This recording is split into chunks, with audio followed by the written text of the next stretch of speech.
Um Fla-Flu com cara de final de Campeonato Brasileiro.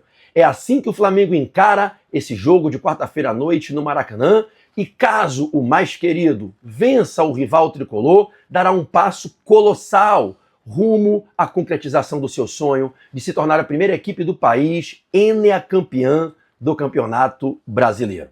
O título do Flamengo não depende unicamente de uma vitória quarta-feira, mas fica muito mais próximo caso o triunfo venha sobre a equipe das Laranjeiras.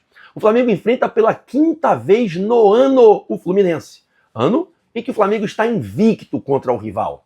Foram 3 jogos no campeonato estadual, com uma vitória do Flamengo e 2 empates, o empate na Taça Guanabara e na finalíssima do campeonato, uma vitória do Flamengo e um empate. E uma vitória rubro-negra com um gol do Pedro no jogo do turno do atual Campeonato Brasileiro. Ao todo, 2 vitórias e 2 empates, e a gente vai ter o 5º Fla-Flu. O Flamengo ainda não perdeu para o Fluminense esse ano. Aliás, o Fluminense tem sido um rival contra o qual o Flamengo tem performado muito bem.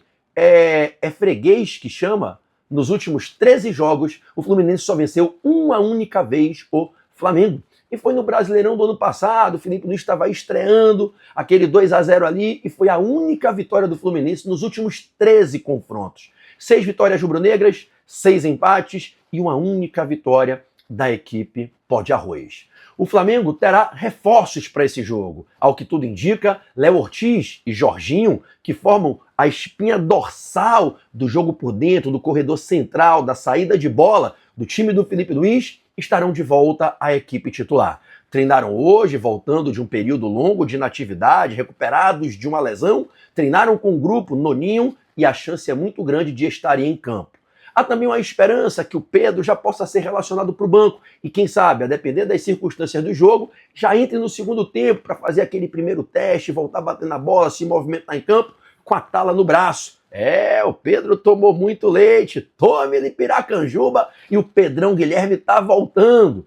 O Flamengo, caso vença o Fluminense, sustenta essa vantagem de 3 pontos que ele tem contra o Palmeiras, independentemente do resultado do jogo, do Palmeiras contra o Vitória, lá no Allianz Parque. Ainda que o Palmeiras vença o seu jogo e é favorito para tal, o Flamengo mantém 3 pontos que dão a ele o conforto de poder ainda jogar por um empate. E o que vem de valioso é que se o Flamengo vence esse jogo, ainda que o Palmeiras vença, a vantagem se sustenta e o número de rodadas diminui de 5 para 4, reduzindo-se em 1/5 o desafio do Flamengo, que é sustentar essa vantagem na frente do Palmeiras nessas rodadas finais. Agora imagina você, se o Flamengo vence o seu jogo, a pressão que vai para cima do Alviverde, que entrará em campo precisando desesperadamente vencer para não conseguir diminuir nada a vantagem, apenas mantê-la. E aí de 5, a gente cai para 4 rodadas. Agora você imagina, se o Flamengo ganha o Fla-Flu e o Palmeiras tropeça, escorrega e empata com Vitória, a equipe baiana desesperada para não ser rebaixada, lutando na faca ali na ponta do dente contra o Santos. E o Vitória vai com tudo para tentar pelo menos um empate em São Paulo contra o Palmeiras. Você já pensou se o Flamengo ganha o jogo do Maracanã e o Palmeiras empata? A vantagem sobe para 5 e o número de rodadas diminui de 5 para 4 jogos, 5 pontos de frente.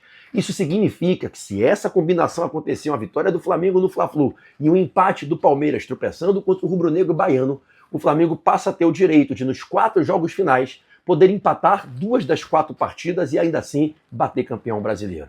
Para o Palmeiras se tornar campeão, caso essa combinação ocorra, uma vitória rubro-negra e um empate do Palmeiras com o Vitória, o Palmeiras dependeria de vencer os seus 4 jogos restantes, dos quais os 3 últimos são fora do campo sintético do Allianz Parque, e o Flamengo perder uma e empatar outra, ou perder 2. Do contrário, torna-se matematicamente impossível o título para o Palmeiras, se essa combinação acontecer nessa rodada. Então, o que é que o Flamengo precisa? Entrar em campo para jogar a partida da sua vida, para jogar uma final de campeonato. É o penúltimo jogo do Flamengo no Maracanã neste ano, que pode se tornar um dos maiores anos da história do clube, quiçá o maior. Se o Flamengo ganhar o Brasileiro e ganhar a Libertadores, já se torna o maior ano do século, supera 2019, porque a gente já ganhou Carioca e Supercopa. Se ganhar o Brasileiro e a Libertadores, já é o maior ano do Flamengo do século, o segundo maior da história. Se ganhar a Libertadores, já pensou se ganha o Bimundial? Aí vira o maior ano de toda a história desses 130 anos de clube de regatas do Flamengo. E esse é o penúltimo jogo do Flamengo, o antepenúltimo jogo do Flamengo, desculpem, no Maracanã.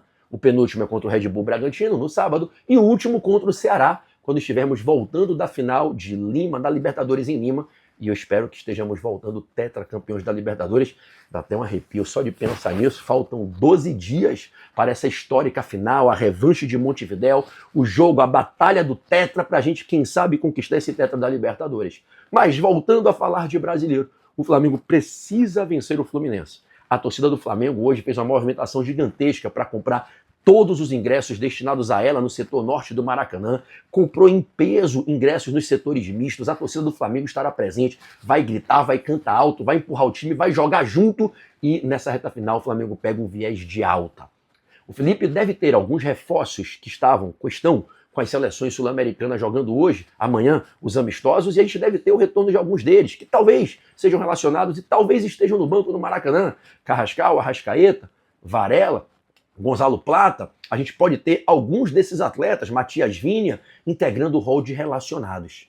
O que o Flamengo não pode, em hipótese alguma, é perder a partida para o Fluminense, posto se o Flamengo perder e o Palmeiras vencer, a vantagem volta para as mãos da equipe do português, do Abel Ferreira, da tia Leila, do povo lá do Allianz Parque. O Flamengo não pode perder esse jogo de jeito maneira. Um empate não é um resultado ruim para o Flamengo.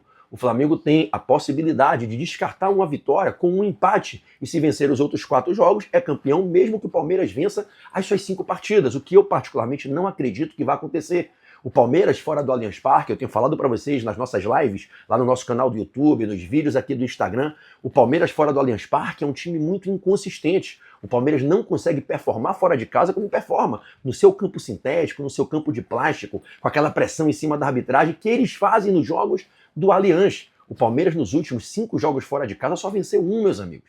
Perdeu 3, empatou 1 e venceu 1.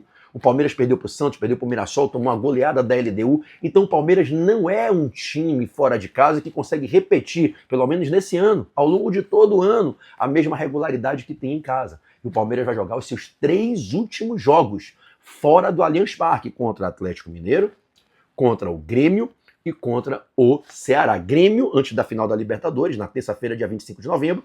Na volta da Libertadores, pega no dia 3 sai contra o Atlético Mineiro e na última rodada no domingo fecha no dia 7 contra o Ceará no Castelão. Eu particularmente não acredito, pode acontecer, mas eu não acredito que o Palmeiras vença esses 3 jogos fora de casa seguidos. O Palmeiras não conseguiu em momento algum na temporada ter esse rendimento acima da média de excelência jogando fora, ao contrário. Resultados pífios, conseguiu uma vitória por 2-1 contra o Sport com um pênalti Mandrake arrumado pela arbitragem aos 49 do segundo tempo lá na Ilha do Retiro, o Sport rebaixado. Conseguiu empatar em 2-2 com vitória, perdia por 2-0, arrumaram um pênalti Mandrake, bizarro pro Palmeiras empatar aquele jogo no Bardão. Vitória tá lutando para não cair. Perdeu pro Santos na Vila Belmiro, né? O Santos que tá lutando para não cair. Aquela vergonha que foi contra o São Paulo, né? Arrumaram, o Abel Abate arrumou aquele salseiro que todo mundo viu, dispensa comentários, pro Palmeiras ganhar aquele jogo. Perdeu pro Bahia fora de casa, perdeu pro Flamengo, perdeu pro Mirassol, perdeu pro Cruzeiro, ganhou de 1-0 do Botafogo, de 1-0 do Inter, placar mínimo com a arbitragem sonegando pênalti claro pro Inter e pro Botafogo. Então é um time que fora de casa não consegue sustentar a mesma performance que empreende nos jogos dentro de casa. E o Palmeiras vai fazer os seus 3 últimos jogos fora. Eu, particularmente, não acredito que o Palmeiras vença as 3 partidas em sequência fora de casa. Ainda mais se tomar um toco do Flamengo, uma peia do Flamengo lá em Lima, perdendo a Libertadores, aí é que o trem vai descarrilhar lá pela zona do Allianz Parque. Bom, para quarta-feira, a nossa expectativa é de um Flamengo vibrante, um Flamengo coeso, um Flamengo entendendo a importância e a grandeza desse jogo. Esse Fla-Flu tem cara de final. É o 5º Fla-Flu do ano. E se o Flamengo vencer, a gente faz, faz uma quina, 5 Fla-Flus sem perder nenhum pro Fluminense. E aí a gente vai zoar mais do que a gente já zoa a nossa freguesia, a freguesia tricolor. O Flamengo tem que vencer esse jogo. Se empatar, se empatar não é o pior dos males, porque o Flamengo tem a chance de um descarte com um empate. Mas tem que vencer. Tem que vencer a partida. E a gente deve ter um time muito forte em campo. Uma defesa com Rossi, Royal ou Varela se chegar em condições de jogo. Royal ou Varela. Eu ainda acho que o Felipe começa com Royal. Rossi e Royal, Léo Ortiz, Léo Pereira e Ayrton Lucas. O Ayrton em crescente produção, vem crescendo, vem melhorando, fez gol contra o Sport, isso dá uma moral danada. Então Rossi, Royal, Léo Ortiz, Léo Pereira e Ayrton Lucas. Jorginho que deve voltar, Pulgar e Saul. Luiz Araújo, Bruno Henrique e Samuel Lino ou Cebolinha pedindo passagem. Esse time é muito forte. E aí você pode ter no banco o Plata, pode ter o Carrascal, pode ter o De La Cruz, pode ter o Matias Vinha, pode ter o Samuel Lino, se o Cebolinha for titular, ou o oposto, caso o Lino comece a partida, o Alacião, o menino Douglas, que é um talento da base, que já estreou fazendo o gol. Então é um Flamengo que vem forte sim, vem com a escalação muito mais forte do que a que entrou em campo contra o Sport. Retorno de Jorginho, retorno de Léo Ortiz, e a gente deve ter alguns dos selecionáveis voltando para pelo menos estarem no banco, para entrarem como uma opção no segundo tempo. Então, eu digo para vocês, acredito muito na vitória rubro-negra, torço por ela, e se o Flamengo vencer esse Fla-Flu, a gente dá um passo gigantesco rumo ao Campeonato Brasileiro. E você, o que é que você espera? O que é que você acha que vai acontecer? Comenta aqui abaixo, deixa o teu comentário, quero ler a expectativa de vocês, até para dividir essa ansiedade, porque eu tô ansioso, meu irmão, eu tô com meu coração disparado, acelerado, faltam 12 dias para a final em Lima, faltam 48 horas para esse Fla-Flu histórico, e que se o Flamengo ganhar esse Fla-Flu, a gente fica muito perto do Brasileiro, do tetracampeonato nos pontos corridos, o tetracampeonato no século, o Flamengo se tornando maior do que ele já é, o mais colossal clube de futebol desse país e desse continente. Comenta aqui o que vocês acham, qual é a expectativa, e vamos bater um papo, vamos flamengar, quero ler a opinião de vocês.